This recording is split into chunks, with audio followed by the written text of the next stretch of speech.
Hello friends आज का video बहुत ज़्यादा इम्पॉर्टेंट है क्योंकि एक प्रॉब्लम जो बहुत सारे पेशेंट्स को परेशान कर रही है।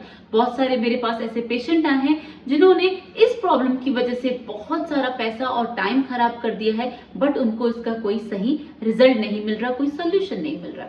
तो फ्रेंड्स आज मैं बात करने वाली हूँ कि अगर आपको आपका फ्रंट टूथ ब्लैक कलर का दिख रहा है और आपको समझ नहीं आ रहा कि इसका इलाज क्या है, आपने बहुत सारे ट्रीटमेंट भी करा लिए हैं लेकिन इस दांत से पस आना बंद नहीं हो रहा, ये दांत अभी भी ठीक नहीं हो रहा, इसको निकलवा दिया फिर भी यहाँ पर प्रॉब्लम है। तो फ्रेंड्स आज ये सारी प्रॉब्लम्स को मैं डिस्कस करने वाली हूँ। वीडियो बहुत इंपॉर्टेंट होने वाला है, लास्ट तक बने रहिएगा।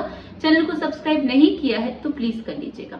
Late me start. Hello friends, I am doctor Pratibha, oral implantologist, laser specialist and periodontist. Friends मैं एम्पीरियल डेंटल गुरुग्राम इंडिया की फाउंडर और हेड सर्जन हूँ। आज मैं बात करूंगी कि अगर आपको आपका फ्रंट टूथ ब्लैक कलर का दिख रहा है और आपको ऐसा लग रहा है कि ये कलर विद टाइम चेंज हो रहा है, पहले तो बिल्कुल नॉर्मल था, उसके बाद इसका कलर टाइम के साथ चेंज होने लगा, पहले ब्राउन था फिर ब्लैक कलर का, लेकिन इसमें ऐसा कोई दर्द नहीं है। तो फ्रेंड्स आज मैं बताने वाली हूँ ये दांत के कलर चेंज होने का कारण क्या है, इसका सही ट्रीटमेंट क्या है, ये किस वजह से हुआ था और अब इसका सही ट्रीटमेंट क्या हो सकता है कि आपको लाइफ लॉन्ग इसमें दिक्कत नहीं हो।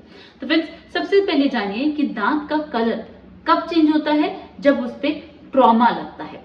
तो बहुत सारी ऐसी सिचुएशंस होती हैं जब हम फेस के बल गिर जाते हैं और टीथ को इम्पैक्ट मिलता है। तो फ्रेंड्स ये कंडीशन जनरली बचपन में बहुत ज्यादा देखी जाती है। जब हम खेल रहे होते हैं पता नहीं चलता कब गिर गए और कब बहुत ज्यादा चोट लग गई। पेशेंट्स कुछ अवेयर होते हैं तो वो डॉक्टर्स के पास दिखा लेते हैं, लेकिन इतनी अवेयरनेस ना होने की वजह से उसका सही ट्रीटमेंट नहीं हो पाता। तो फ्रेंड्स होता क्या है इन कंडीशंस में कि जब भी टूथ को इम्पैक्ट मिलता है, दांत को कभी भी जब जोर से ट्रॉमा मिलता है तो दांत के अंदर की नसें और ब्लड वेसल्स दोनों डेड होने लगते हैं। जो नसें और ब्लड वेसल्स दांत को खून और नस की सप्लाई करती हैं, फिर जब वो डेड होने लगती हैं तो अंदर ही अंदर टूथ के अंदर ही अंदर वो टूथ को डैमेज करने लगती हैं और बहुत सारा इन्फेक्शन दांत के अंदर जहां पर पल्प होता है, जहां बहुत सारी नसें और ब्लड वेसल होता है, बहुत सारा इन्फेक्शन दांत के अंदर इकट्ठा हो जाता है। जब फ्रेंड्स ये इन्फेक्शन बहुत समय तक दांत के अंदर रहता है तब वो दांत से बाहर निकलना चालू करता है। तो फ्रेंड्स इनिशियली आप देखेंगे कि दांत में ऐसा कोई दिक्कत नहीं होगी, बस दांत में कोई सेंसेशन नहीं होगी। उसका क्या मतलब होता है, उसका मतलब ये होता है कि दांत के अंदर की नसें और ब्लड वेसल डेड हो गए हैं, मर चुके हैं। तो दांत अभी डेड हो गया है। जब दांत डेड हो गया है तो अब वो अंदर ही अंदर गलना चालू करेगा, लेकिन क्योंकि हमें कोई दर्द नहीं होता तो हमें लगता है कि कोई दिक्कत नहीं है। बहुत सारे पेशेंट्स क्या करते हैं, जब वो थोड़े से बड़े हो जाते हैं तो वो डॉक्टर को दिखाते हैं और उस पर कैप लगवा लेते हैं। फिर इस कंडीशन में भी बहुत प्रॉब्लम होगी कि आपको देखने में तो लगेगा कि आपका टूथ एकदम नया हो गया है, उसमें अभी कोई दिक्कत नहीं दिख रही है, लेकिन फ्रेंड्स प्रॉब्लम क्या है कि दांत के अंदर बहुत ज्यादा इन्फेक्शन है। और जो चीज सब लोग इग्नोर करते हैं वो ये कि इन्फेक्शन कभी भी दांत को अकेले नहीं होता है। फ्रेंड्स जब भी दांत पर ट्रॉमा लगेगा तो वो ट्रॉमा टूथ पे, बोन पे और अंदर जो लिगामेंट्स होते हैं पूरे एरिया को इम्पैक्ट देगा।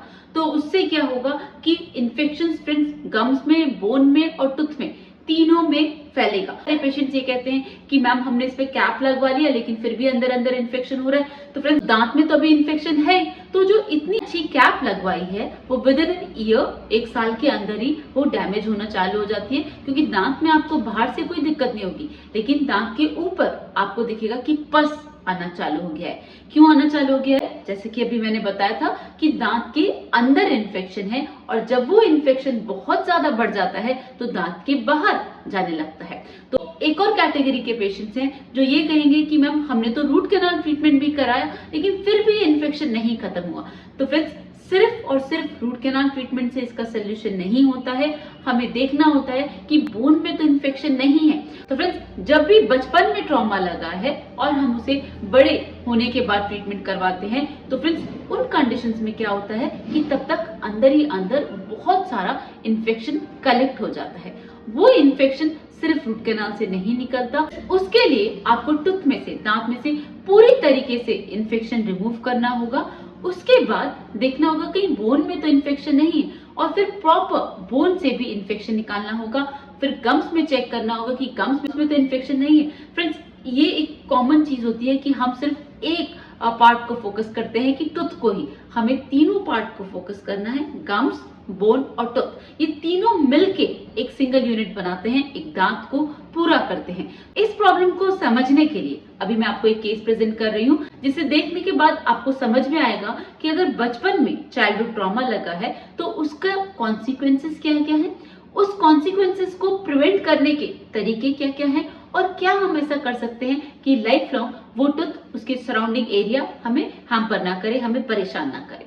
तो फ्रेंड्स, ये एक फीमेल पेशेंट है। जब ये 8 साल की थी तब ये मुंह के बल गिर गई थी खेलते खेलते ही, उसकी वजह से इनका फ्रंट टूथ पे, सिंगल टूथ पे इम्पैक्ट आया था। ऑलराइट, अब जब ये थोड़ी बड़ी हुई 9th 10th स्टैंडर्ड के आसपास, तब इनको लगा कि इनका आगे का दांत काला हो रहा है।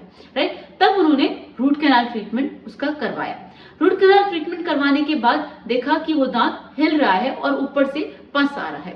तो फिर उसके कुछ 8-10 साल के बाद उन्होंने वो दांत को दिखवाया और उन्होंने वो tooth with root canal treatment जिसका हुआ था और कैप वो निकाल दी और कहा कि ये दांत बच नहीं सकता।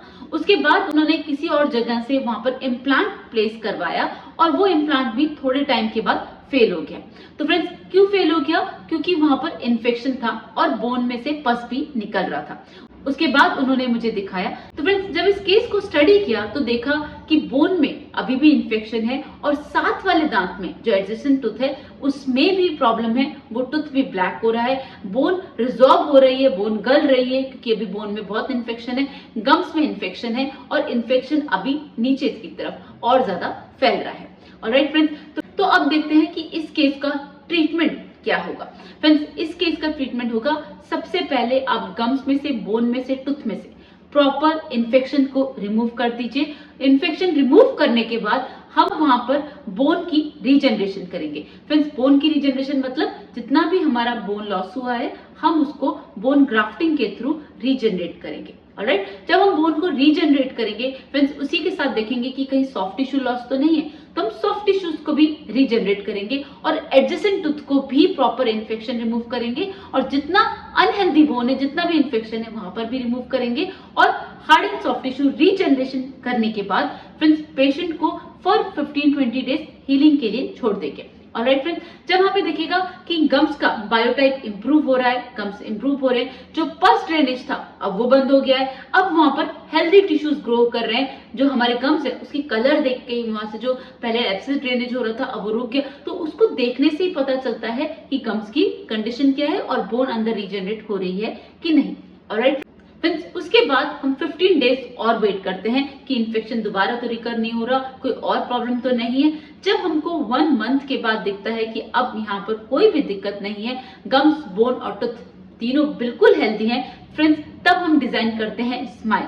पेशेंट को बचपन में ट्रॉमा लगने की वजह से उनका स्माइल डिफॉर्म हो गया था। उनका जो फेस के लिए जो सबसे इंपॉर्टेंट है कि हमारा फेस एक सीधी लाइन में होना चाहिए, उनका मिड लाइन डेविएटेड था, तो प्रॉपर स्माइल डिजाइनिंग करा गया। उनके लिए जो जो स्टेप्स रिक्वायर्ड थे वो करे। उसके बाद फ्रेंड्स उनको उनके नए क्राउन्स दिए गए, उनकी नई स्माइल दी गई और friends this is a current picture. Now you can see the difference in her smile, in her confidence. एक चीज जो हम सबको पता होनी चाहिए कि कभी भी हम गिर जाएं दांत के बल, कभी भी हमें ट्रॉमा लगे तो हमें प्रॉपर टूथ को, गम्स को, बोन को एग्जामिन करना चाहिए। हमें पता होना चाहिए कि कहीं कोई इन्फेक्शन तो नहीं है। उसको जब हम प्रॉपर क्लिनिकल और रेडियोग्राफिकली एग्जामिन कर लें फ्रेंड्स, तभी हमें फर्दर ट्रीटमेंट कराना चाहिए। फ्रेंड्स, ऐसे बहुत सारे केसेस आते हैं, मैं इन फ्यूचर शेयर करती रहूंगी। फ्रेंड्स, जो इंपॉर्टेंट चीज है कि कभी भी हमारे टूथ को कोई ट्रॉमा लगता है उस टाइम पर हमें प्रॉपर थरो एग्जामिनेशन कराने की बहुत ज्यादा जरूरत है।